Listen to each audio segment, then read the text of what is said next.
Hello dear aspirants, welcome back to Bodhisattva PCS. My dear friend, as you know कि 67th BPSC mains exam में बहुत ही कम समय है और इन कम समय में आपको तैयारी अप टू मार्क करनी है 2 से 2.5 महीनों में। आंसर राइटिंग प्रैक्टिस, आपका ऑप्शनल सब्जेक्ट और जीएस फर्स्ट और जीएस सेकंड पेपर सारे कवर करके जो है आप अपने आप का प्रिपरेशन जो है अप टू मार्क करना है ताकि आप कंपटीशन में आगे रह सको और फाइनली एग्जाम को मेंस एग्जाम को क्रैक कर सको। फाइनल एग्जाम में मेंस एग्जामिनेशन जो है बहुत बड़ी भूमिका निभाता है।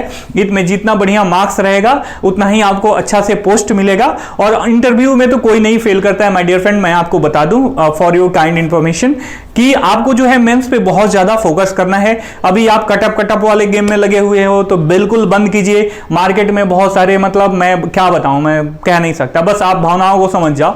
आप कटअप वगैरह के बारे में मत पढ़ो और यदि आपका जो है मैंने पहले दिन ही बता दिया था कि 105 से 1-2 प्रश्न आगे और 1-2 नंबर जो है ऊपर नीचे हो सकता है, फ्लक्चुएशन हो सकती है और अपने कैटेगरी वाइज जो है उसमें से जैसे भी है नंबर घटा के आप अरेंज कर सकते हो, ठीक है। और फाइनली जो है आपको मेंस पे फोकस करना चाहिए क्योंकि लगातार एग्जाम होगा। 67वीं है और सुनने में आ रहा है 69 भी कंक्लूड करेंगे 2023 में। तो छोड़िए आपकी मर्जी, मैं बताना चाहूंगा यहां पे। देखिए आज का जो टॉपिक है वो काफी ज्यादा इंपॉर्टेंट है। बहुत सारे लोग सेल्फ स्टडी करते हैं और वैसे लोग जो कहीं ना कहीं कोचिंग लिए हैं और उनका मेंस एग्जाम में मार्क्स जो है 1-2 नंबर से कम होने के वजह से मेंस को क्रैक नहीं कर पाते हैं, उनके लिए ये बहुत ही इंपॉर्टेंट है। आप इसे शुरू से लेकर लास्ट तक जरूर देखना। इसमें हम डिकोड करेंगे आंसर राइटिंग की टेक्निक को। हम देखेंगे कि आंसर राइटिंग में कहां पे आपको इंट्रो कैसे लिखना चाहिए, आपकी आंसर राइटिंग की जो बॉडी है उसको कैसे आप रिप्रेजेंट करो और कैसे उसको डायनेमिक बनाओ, कहां पे फ्लो चार्ट डालो, कहां पर रिलेवेंट करंट अफेयर्स का इनपुट होना चाहिए और कैसे कंक्लूजन निकलना चाहिए। हमने टॉपिक डिसाइड किया है चुनाव सुधार, इलेक्टोरल रिफॉर्म। हमारे क्लास में जो पीडीएफ नोट्स प्रोवाइड कराया जाता है क्लास वीडियो लेक्चर के बाद, उसी का एक ये सैंपल कॉपी है जो मैं यहां पे लेके आया हूं। सैंपल कॉपी क्या, फुल फ्लेज कॉपी है, ठीक है। तो साथ में हमारा आपका एक टॉपिक भी मैं तैयार करवा दूंगा और इसके साथ साथ बताऊंगा कि आपको आंसर राइटिंग कैसे करनी है या किसी भी टॉपिक को जब आप घर पे बैठ के पढ़ो तो कैसे तोड़ो माय डियर फ्रेंड। तो my dear friend, it's my kind request to you, if you are serious about 67th BPSC men's examination, then watch this video from beginning to the last, and if you are new at my channel, then subscribe the channel and hit the bell icon for all the new notification।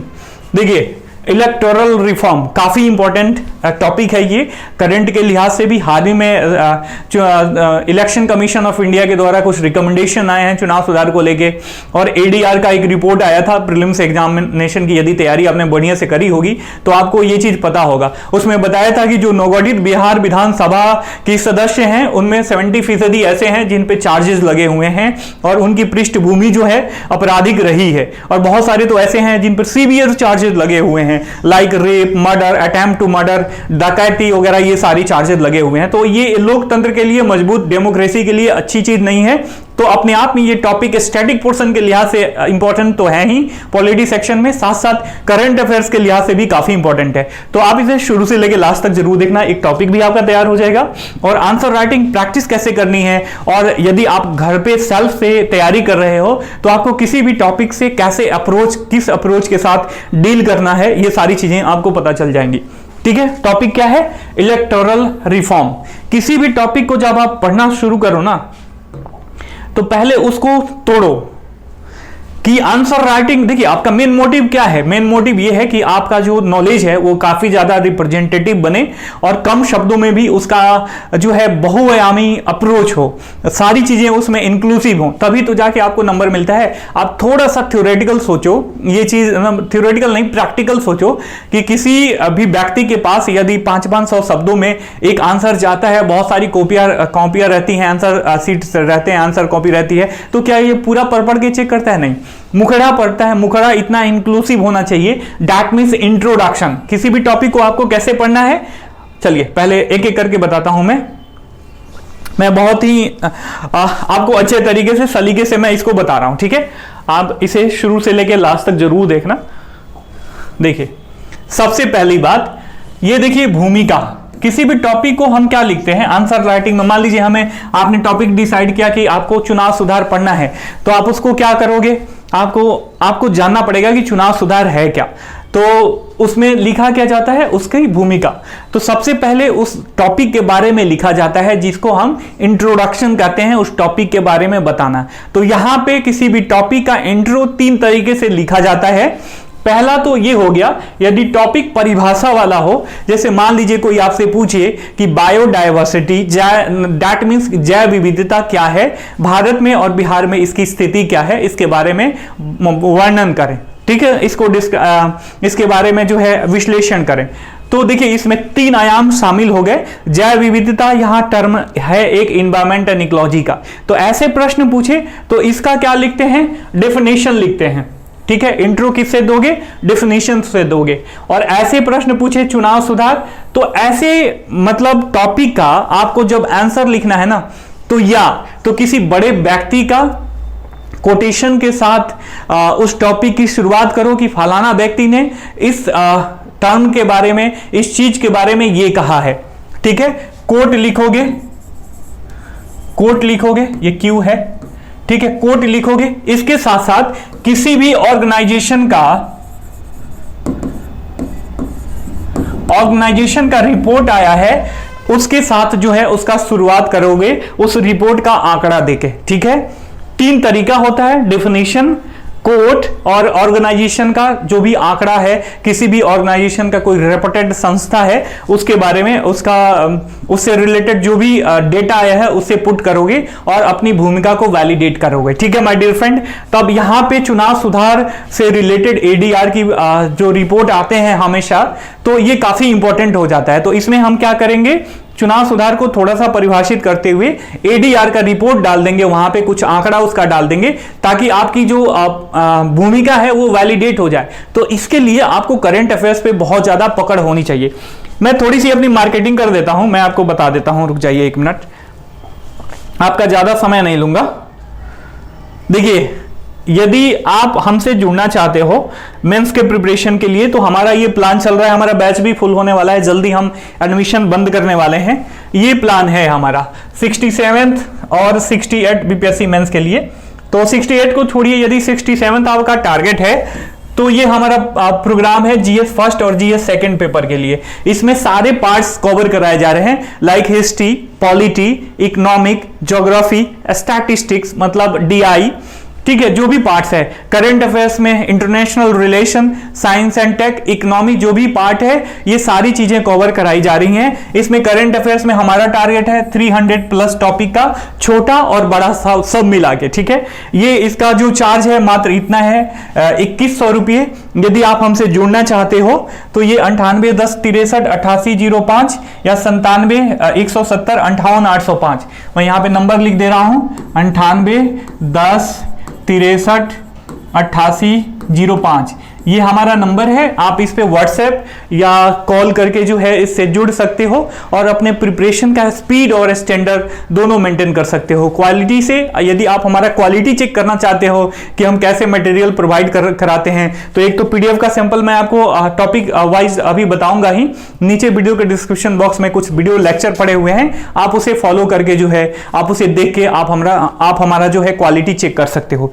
चलिए बहुत हो गई marketing, ठीक है। अब आ जाते हैं हम मेन मुद्दे पे, ठीक है। उसके बाद देखेंगे अब क्या आ जाता है, हमने इंट्रो लिख दिया किसी भी आंसर का या किसी भी टॉपिक का, उसके बाद उसका मेन बॉडी देखेंगे।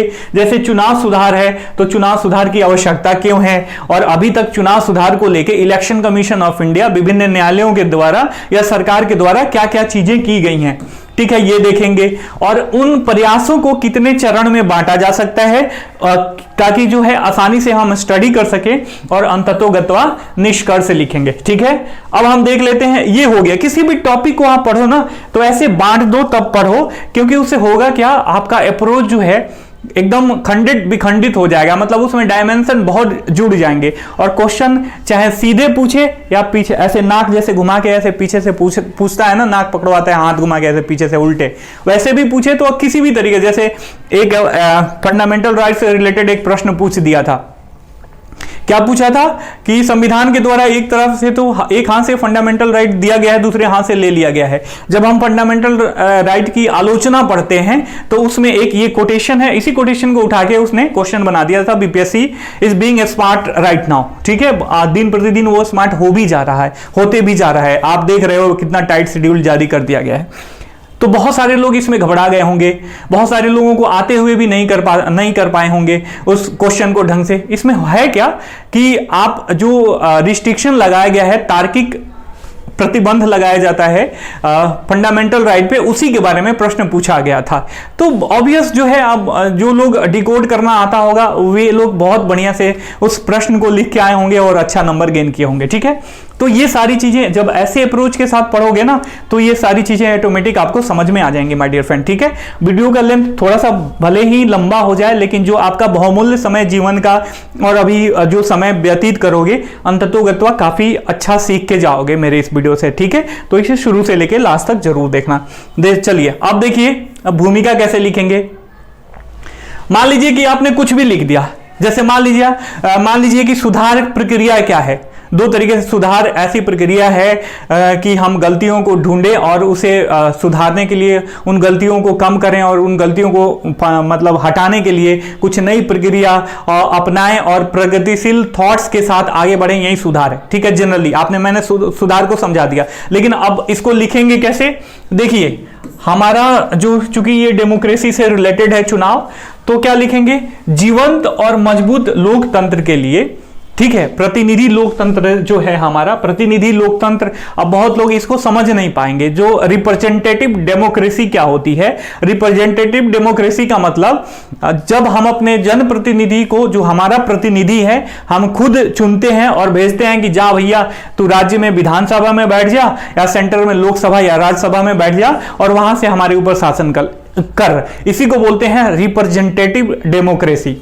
ठीक है, तो चलिए, जीवंत और मजबूत लोकतंत्र के लिए और जो रिप्रेजेंटेटिव डेमोक्रेसी है हमारा, उसको मजबूत करने के लिए साफ सुथरा चुनाव की आवश्यकता है। हाल ही में एडीआर की एक रिपोर्ट आई थी, दैट मींस एसोसिएशन फॉर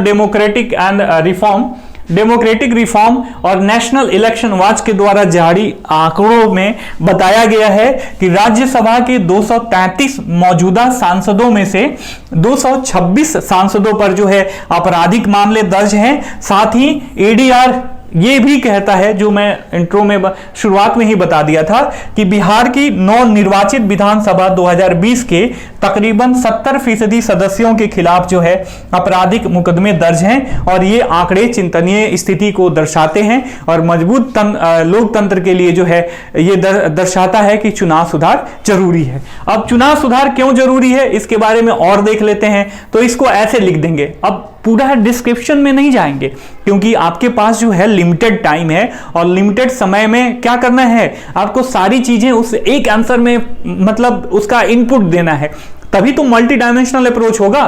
ठीक है, तो चुनाव सुधार की क्यों आवश्यकता है, हालांकि आपको उसका थीम पता होना चाहिए जो आप लिख रहे हो, क्योंकि एक दो लाइन में आपको डिस्क्राइब करना है। जैसे भारतीय राजनीति का जटिल चरित्र है। राजनीति क्या है, भारतीय राजनीति जटिल चरित्र की है, नॉर्मल आदमी इसे समझ ही नहीं पाता, तो इसको सुधारने के लिए जो है इसको नॉर्मलाइज करने के लिए इसमें सुधार की आवश्यकता है। अत्यधिक जनसंख्या दबाव जो है इस पे है, साधन लागत उच्च होता है चुनाव में, तो ऐसा ना हो कि जो हम राजस्व खर्चा करते हैं वो किसी गलत पर्सनालिटी को चुनने में हमारा खर्चा हो जाए, जो भी हमारा धन होता है। ठीक है, उसके बाद आपको पता होगा शांति युक्त और भौगोलिक रूप से कठिन इलाकों में भी चुनाव संपन्न कराता है चुनाव आयोग, और ये चुनाव संपन्न कराने में बहुत सारे साधन और बहुत सारे टेंशन से गुजरना होता है। आपने न्यूटन मूवी देखी होगी राजकुमार राव और पंकज त्रिपाठी की, काफी ज्यादा वो पुरस्कार भी प्राप्त करी थी। उसमें दिखाया गया है कि दंतेवाड़ा जैसे डिस्ट्रिक्ट में जो दुर्गम है, पहाड़ी है, बहुत ही दुर्गम है और अशांत भी है। ठीक है, अशांत भी है क्योंकि वहां पे माओवादियों का मतलब वो है, बोलबाला है, माओवादी अभी भी वहां पे हिंसा करते हैं, उग्रवाद तरीका अपनाते हैं सरकार को घुटनों पे लाने के लिए। वहां पर भी चुनाव कैसे कराया जाएगा विचारात्मक मतलब विरोध के बावजूद भी। तो ये सारी चीजें उस मूवी में दिखाई गई हैं। तो यहां पे एक एग्जांपल दे सकते हो न्यूटन मूवी का, क्योंकि आपको जो क्या है उसकी गंभीरता बढ़े, आप जो कह रहे हो। उसके बाद ये सारी चीजें महिलाओं का, देखिए किसी भी समाज के विकास के लिए इंक्लूसिव ग्रोथ और रिप्रेजेंटेशन होना चाहिए। मान लीजिए कि जो हमारा लोकतंत्र है, जैसे हम विधानसभा और लोकसभा जो है विधायिका का अंग है, ये सारे लोग जो हैं बनाते हैं रूल्स एंड रेगुलेशन। तो उसमें किसी खास पार्टिकुलर व्यक्ति के लोग ही शामिल हों तो केवल उन्हीं का पक्ष पोषण हो पाएगा, क्योंकि महिलाओं का विकास भी हमारे समाज का एक हिस्सा है। जब तक महिलाओं का विकास नहीं होगा, वे विकसित अवस्था में नहीं पहुंचेंगी, तब तक वुमेन इंपावरमेंट नहीं होगा। तो हमारा इंपावरमेंट कैसे, होलिस्टिक लेवल पे कैसे होगा? तो हम कहेंगे कि महिलाओं की भागीदारी भी कम है। अब यहां पे क्या करेंगे, यहां पे करंट अफेयर्स का इनपुट देना है, करंट का। आपको करंट अफेयर्स इसीलिए कहता हूं कि करंट अफेयर्स जो है जान है, और हमारा जो प्रोग्राम चल रहा है इसमें हम करंट अफेयर्स इनपुट के साथ ही पॉलिटी, जो मतलब स्टैटिक पोर्शन है, लाइक पॉलिटी हो गया, आपका ज्योग्राफी हो गया, इकोनॉमिक्स हो गया, ये सारी चीजें करा रहे हैं, कवर करा रहे हैं। तो if you are serious about 67th BPSC mains examination preparation my dear friend, बहुत सारे लोग हैं मार्केट में, लेकिन अप टू मार्क उनकी क्वालिटी नहीं है। यदि आप हमसे जुड़ना चाहते हो तो मैं फिर से ये नंबर शेयर कर देता हूं, 9810638805, ये हमारा नंबर है। इससे जुड़ के जो है आप अपने प्रिपरेशन का स्पीड और स्टैंडर्ड दोनों मेंटेन कर सकते हो, ठीक है। अब देखिए यहां पे क्या दिया हुआ है, अब महिलाओं का प्रतिनिधित्व कम है तो कैसे पता चलेगा, इसमें आंकड़ा लगा दो करंट का। 17वीं लोकसभा में महिला सदस्यों की संख्या मात्र ये 78 है। वहीं 2020 में नवगठित बिहार विधानसभा में कुल 243 सीटें हैं, लेकिन महिला अभी चयनित होकर आई हैं मात्र 26 ही। तो ये आंकड़ा मतलब ये काफी चिंतनीय है, क्योंकि महिलाओं का जो है पूरा प्रतिनिधित्व नहीं है इसमें। बदलती चुनाव पद्धति, आप देख रहे होंगे कि साम दाम दंड भेद सारी चीजें अपना के, मुर्गा मसल्लम बांट के, शराब का पाउच बांट के जो है रातों में, वोट के रात में जो है जनप्रतिनिधियों के द्वारा रिझाया जाता है वोटर्स को। और जिन वोटर्स के पास साधन नहीं होता है वे रिझ जाते हैं और अपना कीमती वोट खो देते हैं, ठीक है। तो ये सारी चीजें हैं, ऐसे लिखोगे सारी चीजें। उसके बाद चुनावी राजनीति के समस्त चुनौतियां क्या क्या हैं, धन बल, ऐसे डायग्राम बनाना है आपको, रिप्रेजेंट करना है सारी चीजें, ठीक है। उसके बाद चुनाव सुधार हेतु चुनाव आयोग और भिन्न न्यायालयों द्वारा जो भी प्रयास किए गए हैं, समितियां बनाई गई हैं यहाँ चुनाव सुधार के लिए, जैसे दिनेश गोस्वामी समिति, ये फैक्चुअल डाटा है, ये आपको पता होना चाहिए।